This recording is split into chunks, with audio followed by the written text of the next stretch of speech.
Coal, I believe, is not actually covered by this freight equalization, but there exists a system of telescopic rates as a result of which the consumers of coal who are situated at a great distance from the coal fields are actually enjoying the advantage of the telescope rates. It is another form of freight equalization, even if formally it may not be so. I think that it is high time the government should make up its mind as to what to do with this freight equalization, which has been in force for some considerable time. So, I strongly plead that this recommendation of the committee should be taken seriously. They had spoken about phasing out 4 or 5 years ago. I think it is high time that this equalization policy was given up.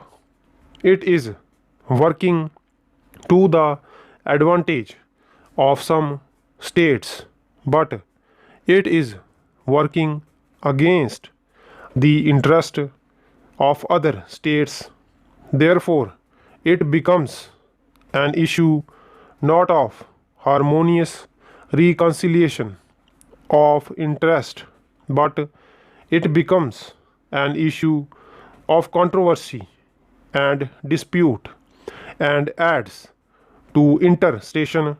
And then I would like to say something about the Kolkata port, with which the Honorable Minister of Shipping and Transport is very much concerned.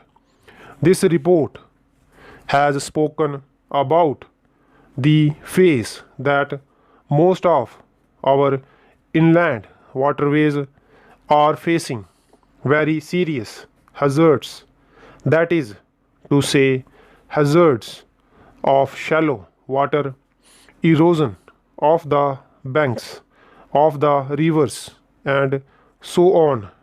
But of all the inland waterways, the one which is never described as an inland waterway because it happens to be one of the major rivers of this country is the Ganga. When it reaches the Gangetic Delta, when it becomes known more familiarly as the river Hooghly, everybody knows that for years we are grappling with this problem, with that unless something is done to improve the navigability of that river, the Calcutta port is dwindling, is shrinking, and it can no longer receive large vessels as it used to at one time, and this is all 740 due to the situation of the river, for which government has spent a considerable amount of money constructing the Farakka barrage in the hope that we would get an extra flow of water from the Ganga diverted through the Farakka barrage, which would flush out the accumulated silt from the Hooghly River.